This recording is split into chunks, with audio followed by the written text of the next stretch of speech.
Habemus autem thesaurum istum invasis fictilibus. Por donde quiera que se extienda la verdadera civilización, nada hay más grande ni más elevado sobre la tierra que el hombre verdaderamente católico.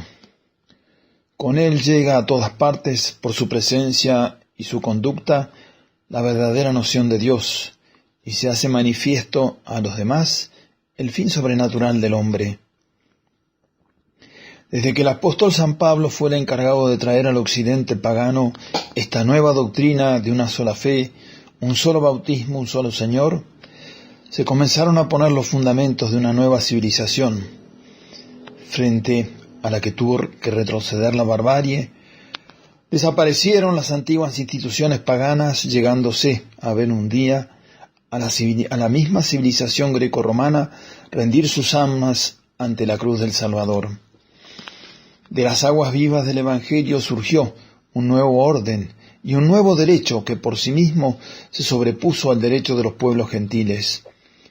La civilización cristiana que germinó a partir de la vida católica no ha sido en última instancia más que el producto del bautismo instituido por nuestro Señor Jesucristo. Id y enseñad a todas las naciones a cumplir lo que yo os he mandado, bautizándolas en el nombre del Padre, del Hijo y del Espíritu Santo. De esta única fuente es que nacieron las más perfectas virtudes y muchas veces las más heroicas, porque por el bautismo el cristiano es el depositario del elemento de santidad que Jesús ha derramado con su gracia en la naturaleza humana, santidad que depositada en su alma como una semilla el día de su nacimiento sobrenatural, pugna de por sí fructificar para la vida eterna. Eso es lo que Cristo nos mandó en una de sus tantas predicaciones: sed santos porque vuestro Padre Celestial es santo. Y este deber de santificarse no se resuelve de otro modo que cumpliendo las obligaciones concretas de cada día, el deber de Estado, las obligaciones adaptadas a la situación social actual de cada uno. Y la razón es la formulada por San Pedro. El cristiano es como un extraño y peregrino en este mundo, y debe luchar siempre contra las fuerzas del pecado que se insinúan hasta en uno mismo, y guardar en medio de la sociedad en que vive, cuanto más, agregamos en esta época que se ha vuelto apóstata y anticatólica, debe guardar una conducta ejemplar, digna de su condición de hijo de Dios y heredero del cielo. Este ideal cristiano se alimenta de una sola fuente, de valor infinito y siempre eficaz, que se renueva todos los días desde el Jueves Santo, la misa de siempre, que es la redención del hombre redivida en los altares por hombres elegidos por el mismo Dios para eso, los sacerdotes. Ella es la herencia que Jesucristo nos ha dado, es su sacrificio, su sangre, su cruz, y fue el fermento de toda la civilización cristiana y de todo lo que debe llevarnos al cielo. Por eso insistíamos, Señor Lefebvre, guardad la misa de siempre, y veréis volver a florecer la civilización cristiana, civilización que no es para este mundo, decía, pero es la civilización que lleva a la ciudad católica, y a esta ciudad católica, y esta ciudad católica es la ciudad católica del cielo que ella prepara. Ella no está hecha para otra cosa. La ciudad católica de aquí abajo no está hecha para otra cosa más que para la ciudad católica del cielo. Si los acontecimientos mundiales que nos tocan vivir parecen mostrarnos difícil este resurgir de una civilización cristiana hoy extinguida, no deja de ser verdad que la misa de siempre es y será hasta el fin del mundo lo que quiso Cristo, la renovación del acto redentor, su sacrificio, su sangre, su cruz, por cuyo ofrecimiento el hombre arrepentido es perdonado de sus pecados y devuelto a su condición de hijo de Dios, y por eso debemos guardarla, cueste lo que cueste. El mandato de Cristo en la última cena, haced esto en conmemoración mía, celebrad la Santa Misa, no tiene plazo de caducidad. Es una orden que permanece por los siglos de los siglos hasta el fin del mundo, porque ella es la más bella expresión, la más profunda, la más real de nuestra dependencia de Dios. Cuando nos arrodillamos ante la cruz, cuando nos arrodillamos ante el altar en que ha bajado Cristo en la Eucaristía, profesamos nuestra absoluta dependencia de Dios. Debemos persuadirnos de que la misa, entonces, no es sólo el acto religioso más importante, sino la fuente de toda la doctrina cristiana, la fuente de la fe, de la moral individual, familiar, social. De la cruz continuada sobre el altar descienden todas las gracias que permitan a los hombres y aun a la sociedad vivir cristianamente, perfeccionarse en el camino de la virtud. Secar esta fuente, abandonarla, significa extinguir todos los efectos y llevar a los hombres a la peor de las hambres. Solo a través de ella puede el hombre hacer verdad ese otro mandato de nuestro Señor: el que quiere venir en pos de mí, que se renuncie a sí mismo, tome su cruz y me siga. Cada día la misa nos recordará que como católicos, siendo otros Cristos, debemos sufrir como Él para entrar en la gloria, y ella, en la misa de siempre, nos dará fuerzas para asemejarnos a Él. Pero hoy ocurre algo impresionante. Una veda religiosa, una prohibición de hecho más que de derecho de participar los fieles de la misa por razones de una peste mundial. Parece volver a ser verdad las palabras de Cristo en el Evangelio de este domingo tercero después de Pascua: dentro de poco ya no me veréis. Sí, no tenemos la misa, no la guardamos, no lo vemos. El Señor debe alejarse, pero sus palabras parecen contradictorias con aquellas otras dichas también a los apóstoles: yo estaré con vosotros hasta la consumación de los siglos. Hoy, como ayer y siempre, Jesús no miente ni engaña. Y viendo la ansiedad que consume a muchas almas ante la imposibilidad de asistir a misa, Él, en el mismo Evangelio, nos vuelve a decir: no temáis, pequeña grey, dentro de poco me volveréis a ver.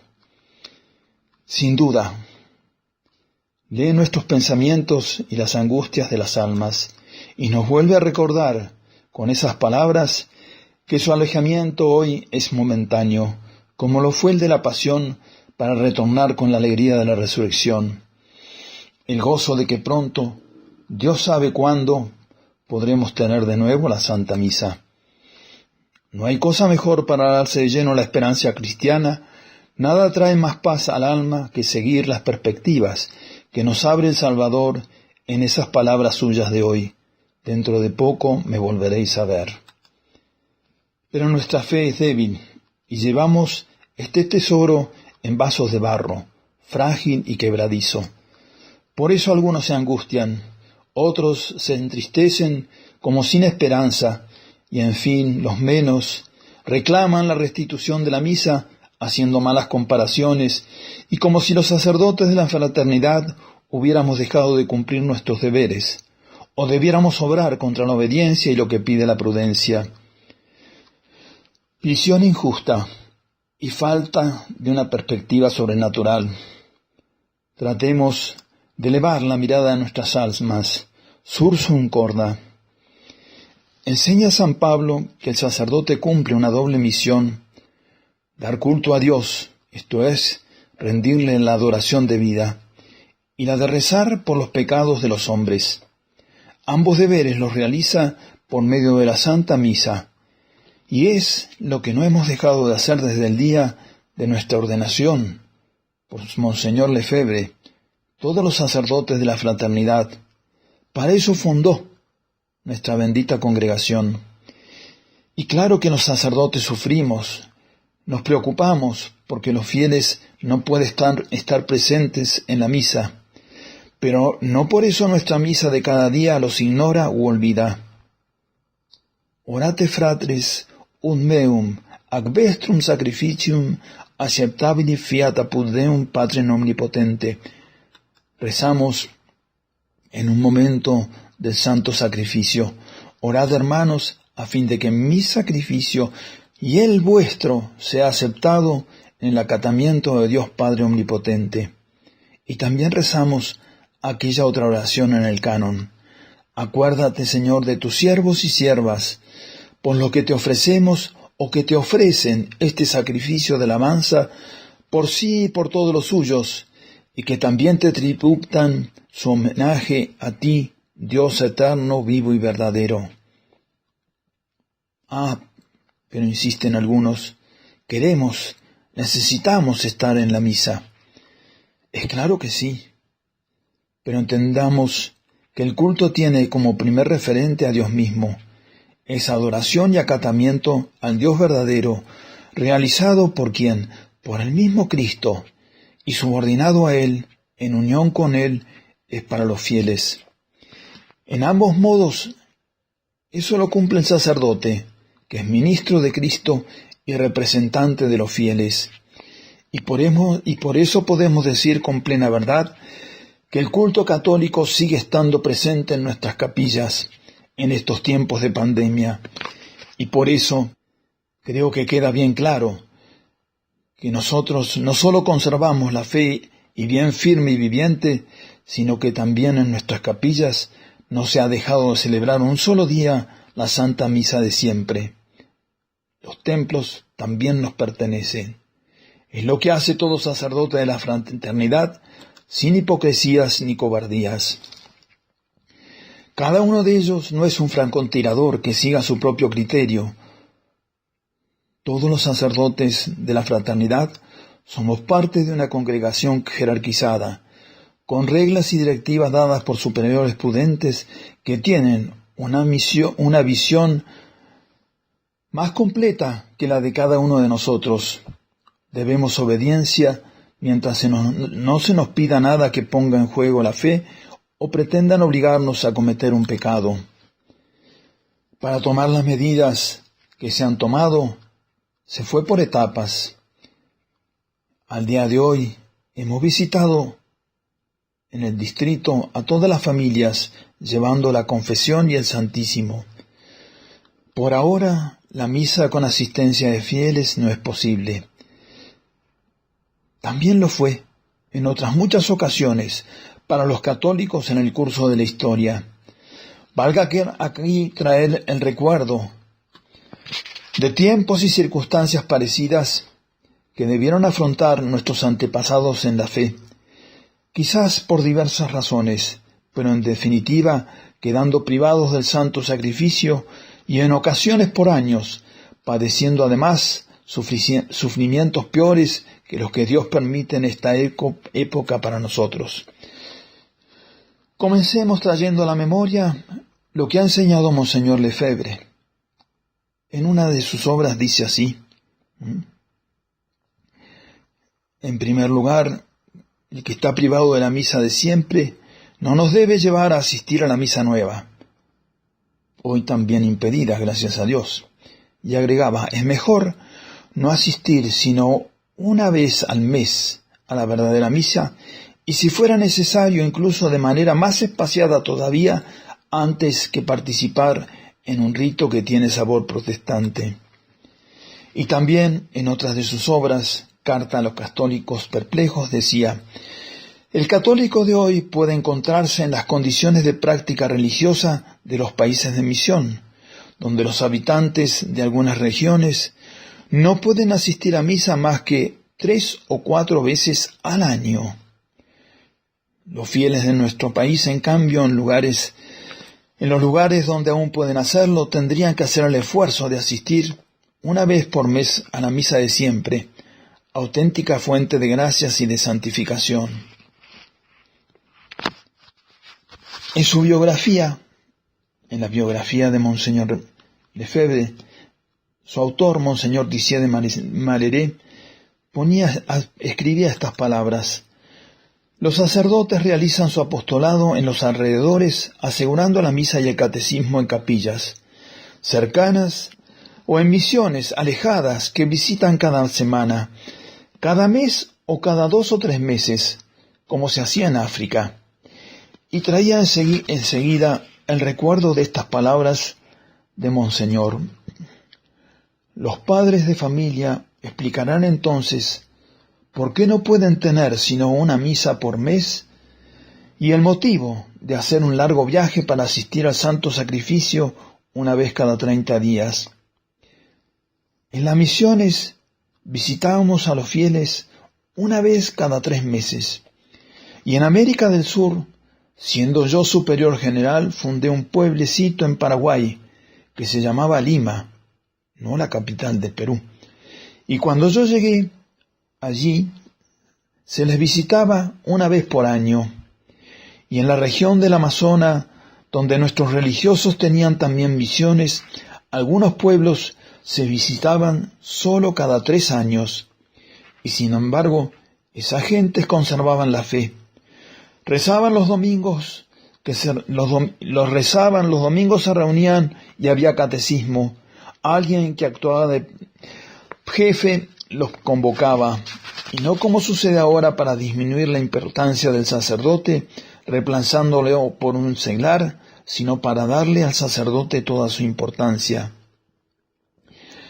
Y terminaba diciendo Monseñor, puesto que no disponían de un sacerdote y deseaban rezar y santificar el domingo, los sacerdotes les habían enseñado las oraciones oportunas y el evangelio que debían leer, y así, de esa forma rezaban, estaban reunidos, meditaban, cantaban, hacían comuniones espirituales, pensaban en las misas que se celebraban en todo el mundo lejos de su tierra.